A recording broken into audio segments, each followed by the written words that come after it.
नमस्कार दोस्तों। आज के इस लेक्चर में हम पढ़ेंगे अल्कोहल के भौतिक गुणों के बारे में। यानी अल्कोहल के जो भौतिक गुण हैं वो कौन कौन से हैं इनके बारे में पढ़ेंगे। भौतिक गुणों के अंदर महत्वपूर्ण तो हमें सबसे पहले इनकी विलेयता के बारे में कि जो कार्बनिक यौगिक है उसके जल में विलेयता किस प्रकार की होती है इसके बारे में चर्चा करेंगे। और दूसरे नंबर पे मोस्टली हम पढ़ते हैं इनके मेल्टिंग और बॉइलिंग पॉइंट के बारे में। यानी जो कार्बनिक यौगिक दिया गया है उसके गलनांक और क्वथनांक के बारे में चर्चा करते हैं। तो हम शुरुआत करते हैं अल्कोहल के भौतिक गुणों की।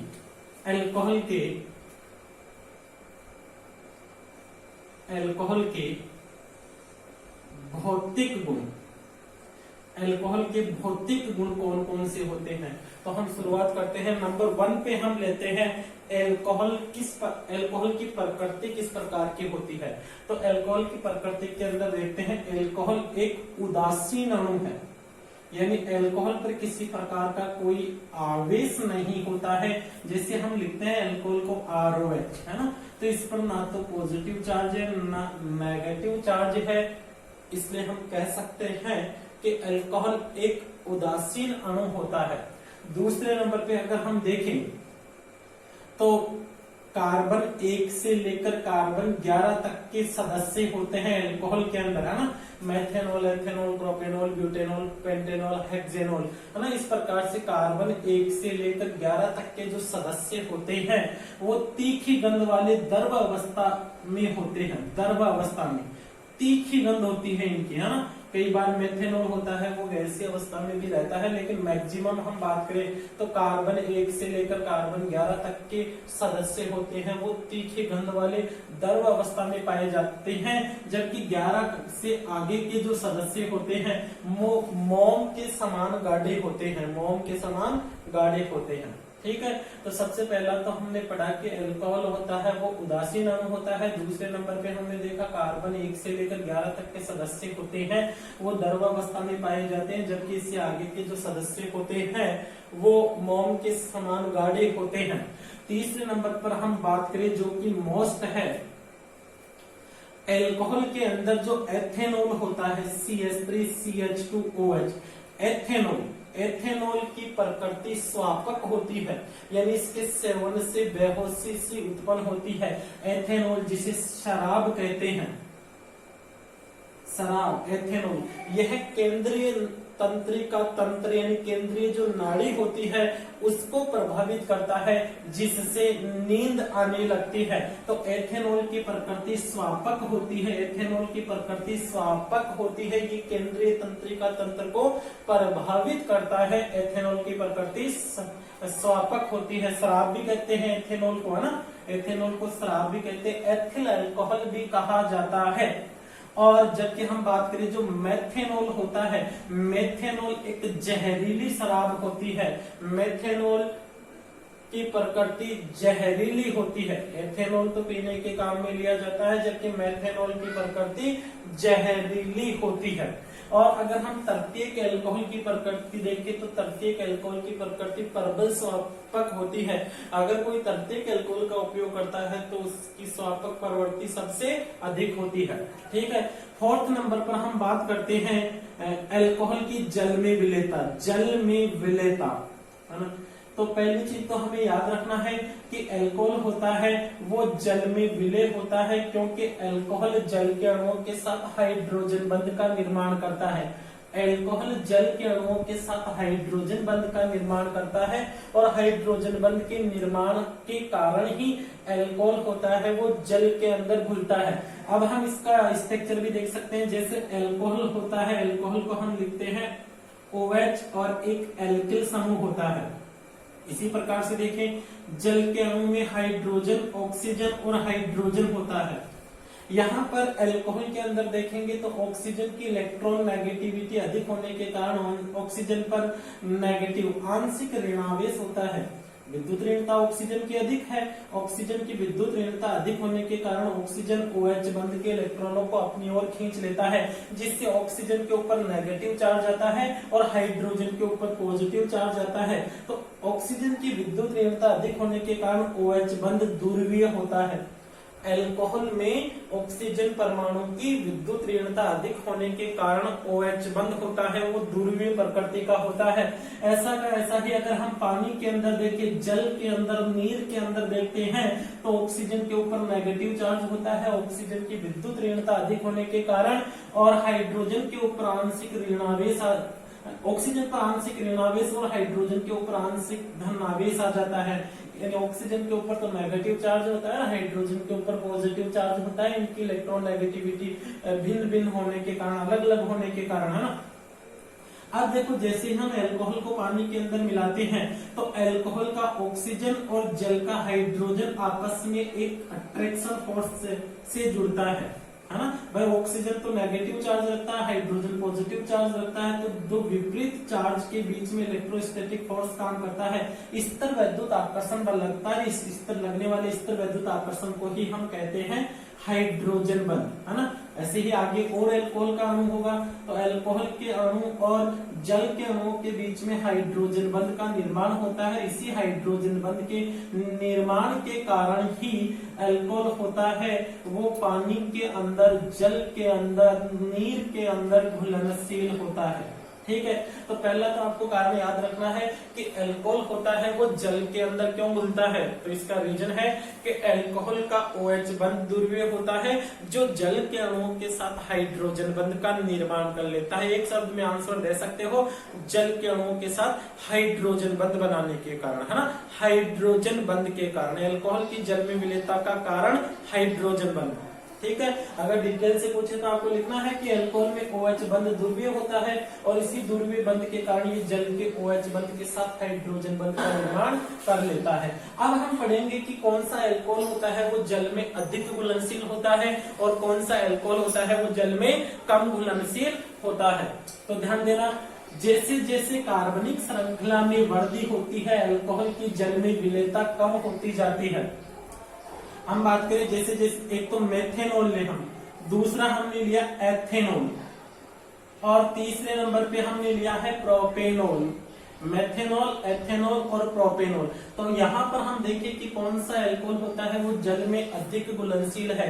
तो आपको याद रखना है अल्कोहल जल में विलय होता है OH समूह के कारण। और जैसे जैसे ये कार्बनिक श्रृंखला बढ़ती है, देखो कार्बनिक श्रृंखला होती है वो अध्रुवीय होती है, जबकि OH समूह होता है वो ध्रुवीय होता है। और इसी ध्रुवीय समूह के कारण ही अल्कोहल होता है वो जल में घुलनशील होता है।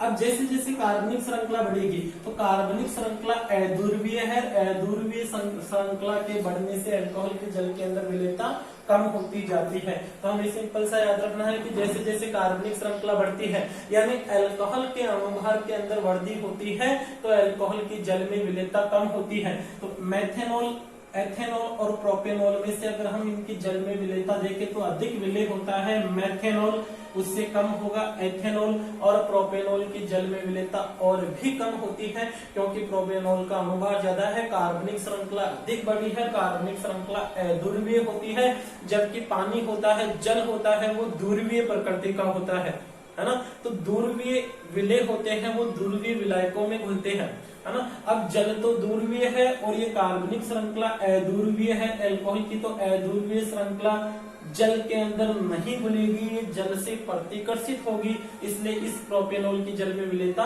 कम होती है। तो जैसे जैसे कार्बनिक श्रृंखला बढ़ती जाएगी अल्कोहल की जल में विलेयता कम होती जाती है, जैसे जैसे कार्बनिक श्रृंखला बढ़ती है वैसे वैसे अल्कोहल की जल में विलेयता कम होती जाती है। अगर हम प्राथमिक, द्वितीयक और तृतीयक अल्कोहल की बात करेंगे, जैसे हमने एक लिया है ब्यूटेनॉल, ब्यूटेनॉल, ठीक है, ये ब्यूटेनॉल है।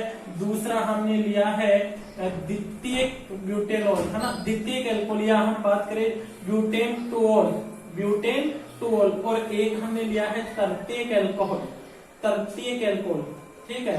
अब यहाँ पर हमें ध्यान देना है, जैसे जैसे अणुभार समान होने की कंडीशन में है, जब अणुभार समान होता है तो प्राथमिक अल्कोहल की अपेक्षा द्वितीयक अल्कोहल की जल में विलेयता ज्यादा होगी, द्वितीयक अल्कोहल की अपेक्षा तृतीयक अल्कोहल की जल में विलेयता और अधिक होगी, क्योंकि तृतीयक अल्कोहल में जो कार्बनिक श्रृंखला है वो साकित हो जाती है। साकित जैसे जैसे एल्किल श्रृंखला साकित होगी, इसकी सतह का क्षेत्रफल कम होता जाएगा, और सतह का क्षेत्रफल कम होने से जो ध्रुवीय सिरा है उसकी भी सतह का क्षेत्रफल कम हो जाएगा, और सतह का क्षेत्रफल कम होने से इसकी जल के अंदर विलेयता बढ़ जाएगी, क्योंकि सतह का क्षेत्रफल कम होगा तो अध्रुवीय भाग में ही तो कमी आएगी। कार्बनिक श्रृंखला अध्रुवीय होती है, अणु जैसे जैसे साकित होगा, यानी कार्बनिक श्रृंखला जितनी ज्यादा साकित होगी सतह का क्षेत्रफल कम हो जाएगा, और सतह का क्षेत्रफल कम होगा यानी अध्रुवीय श्रृंखला कम हो जाएगी, तो जल के अंदर विलेयता बढ़ती जाएगी। तो हमें याद रखना है प्राथमिक अल्कोहल की जल में विलेयता ज्यादा होती है, सेकेंडरी अल्कोहल की जल में विलेयता कम होती है, और टर्शियरी अल्कोहल जो तृतीयक अल्कोहल होता है उसकी जल में विलेयता और भी कम होती है ना।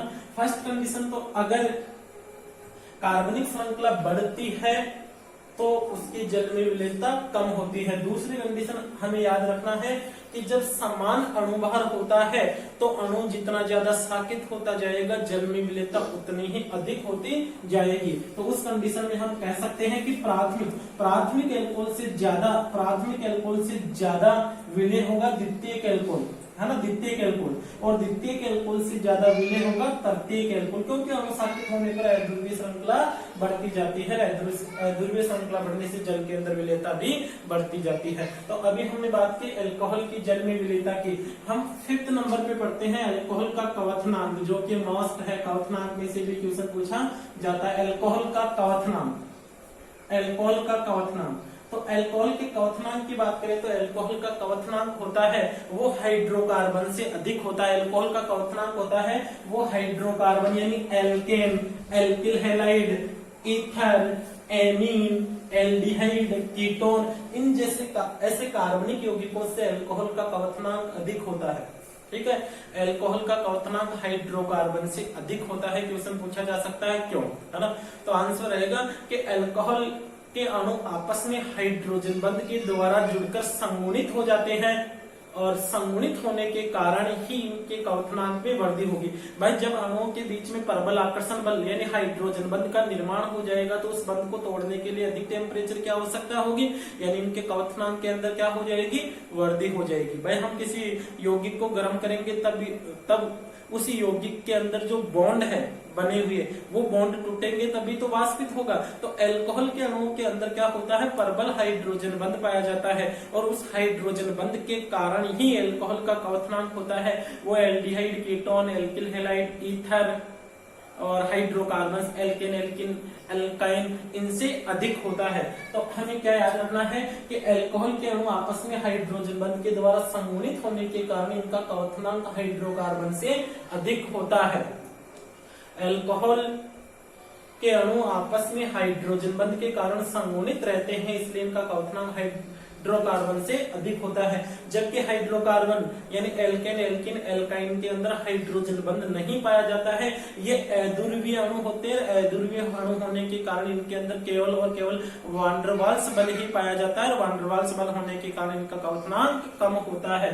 अब हम बात करें कारण, तो हमने पढ़ा हाइड्रोजन बंध, हाइड्रोजन बंध के कारण इनका क्वथनांक होता है वो अधिक, हाइड्रोजन बंध के कारण क्वथनांक अधिक, हाइड्रोजन बंध के कारण क्वथनांक अधिक होता है, पहली बात। अब हाइड्रोजन बंध कैसे बनता है वो भी देख लेते हैं। अभी हमने देखा था OH बंध ध्रुवीय होता है, ऑक्सीजन पर नेगेटिव चार्ज और हाइड्रोजन के ऊपर पॉजिटिव चार्ज होता है। ऐसे ही अगर हम ऑक्सीजन के ऊपर नेगेटिव चार्ज, हाइड्रोजन के ऊपर पॉजिटिव चार्ज, है ना। अब देखो यहाँ पर क्या होगा, एक अणु का पॉजिटिव हाइड्रोजन और दूसरे अणु का नेगेटिव ऑक्सीजन आपस में एक दूसरे को अट्रैक्ट करते हैं, एक दूसरे को आकर्षित करते हैं, और इसी आकर्षण के कारण ये अणु एक दूसरे के नजदीक आते हैं, संगुणित हो जाते हैं, इकट्ठे हो जाते हैं, और इस बनने वाले बंध को हम कहते हैं हाइड्रोजन बंध। तो हाइड्रोजन बंध के कारण अणु संगुणित हो जाने के कारण इनका क्वथनांक होता है वो अधिक होता है। ठीक है, अब हम बात करें जैसे जैसे कार्बनिक श्रृंखला बढ़ेगी वैसे वैसे इनके बीच में बनने वाला बंध भी मजबूत होता जाता है, क्योंकि हाइड्रोजन बंध के साथ साथ जो अध्रुवीय श्रृंखलाएं हैं उनके बीच में वान डर वाल्स बंध भी बढ़ेगा। ठीक है, तो हम लिख सकते हैं या हम ऐसे कह सकते हैं वान डर वाल्स बल होता है वो समानुपाती होता है अणुभार के। जैसे जैसे अणुभार बढ़ता जाएगा वैसे वैसे वान डर वाल्स बल बढ़ेगा, और वान डर वाल्स बलों में वृद्धि होगी तो क्वथनांक के अंदर भी वृद्धि होती है। तो हम कह सकते हैं जो मेथेनॉल होता है उससे ज्यादा क्वथनांक होता है एथेनॉल का, एथेनॉल से ज्यादा होता है प्रोपेनॉल का, प्रोपेनॉल से ज्यादा क्वथनांक होता है ब्यूटेनॉल का। जैसे जैसे कार्बनिक श्रृंखला बढ़ती है अणुओं के बीच में वान डर वाल्स बलों की प्रबलता बढ़ती है, और वान डर वाल्स बलों की प्रबलता बढ़ने के कारण इनके क्वथनांक के अंदर वृद्धि होती जाती है। तो मेथेनॉल से ज्यादा एथेनॉल, एथेनॉल से ज्यादा प्रोपेनॉल, प्रोपेनॉल से ज्यादा क्वथनांक होता है ब्यूटेनॉल का। फिर देखिए हम जैसे जैसे कार्बनिक श्रृंखला बढ़ेगी है ना, जैसे जैसे अणु साकित होता जाएगा, अणु जितना ज्यादा साकित होगा अणुओं के बीच में बनने वाला वान डर वाल्स बल उतना ही कमजोर होगा, क्योंकि अणु साकित होने से उसकी संरचना गोलाकार हो जाती है, और गोलाकार संरचना होने से एक अणु के बीच में और दूसरे मतलब दो अणुओं के बीच में जो अट्रैक्शन फोर्स होता है, जो एक दूसरे के संपर्क में आने वाली सतह होती है वो बहुत कम होती है। भाई अणु जितना साकित होगा उसकी संरचना गोलाकार हो जाएगी, और एक गोले के पास में अगर दूसरे गोले को हम रखते हैं तो उनके एक दूसरे के संपर्क में आने वाली सतह बहुत कम रहती है। कम रहने के बीच कम होने के कारण ही इनके बीच में बनने वाला अट्रैक्शन, इनके बीच में लगने वाला आकर्षण भी कम होता है। तो हम कह सकते हैं अणु जितना ज्यादा साकित होगा उसका क्वथनांक उतना ही कम होता है। जैसे ये तृतीयक एल्कोहल है, दूसरे नंबर पे हमने देखा ये द्वितीयक एल्कोहल होता है, और द्वितीयक एल्कोहल के बाद में अगर हम देखें तो ये प्राथमिक एल्कोहल होता है। तो प्राथमिक एल्कोहल का क्वथनांक अधिक होता है, क्योंकि प्राथमिक एल्कोहल होता है वो असाकित होता है। ठीक है, तो असाकित श्रृंखला का क्वथनांक होता है वो अधिक होता है, क्योंकि असाकित होने से इनके बीच में बनने वाला वान डर वाल्स बल क्या होता है, कमजोर होता है। तो इस प्रकार से हम अल्कोहल की जल में विलेयता के बारे में बता सकते हैं, अल्कोहल के क्वथनांक के बारे में बता सकते हैं कि कौन से अल्कोहल का क्वथनांक ज्यादा होता है, कौन से अल्कोहल की जल में विलेयता अधिक होती है। अब ये को याद रखना है कि अल्कोहल का क्वथनांक होता है वो एल्डिहाइड कीटोन का, aldehyde ketone, alkane, alkene, alkyne, alkyl हैलाइडों से ज्यादा, लेकिन कार्बोक्सिलिक अम्ल से कम होता है। इसका रीजन हम आगे कार्बोक्सिलिक अम्ल वाला जो लेसन पढ़ेंगे ना उसके अंदर रीजन क्लियर करेंगे, है ना। क्योंकि कार्बोक्सिलिक अम्ल के अंदर दो OH समूह होते हैं, जब दो अणु आपस में जुड़ते हैं तो वो द्विलक के रूप में रहते हैं, दोनों के बीच में दो हाइड्रोजन बंध बनते हैं। वो आगे चल के हम कार्बोक्सिलिक अम्ल वाले लेसन में पढ़ेंगे। अभी हमें इतना सा याद रखना है कि अल्कोहल की जल में विलेयता क्या होती है और अल्कोहल का क्वथनांक क्या होता है। दोस्तों वीडियो को अपने फ्रेंड्स के पास शेयर कीजिए। धन्यवाद।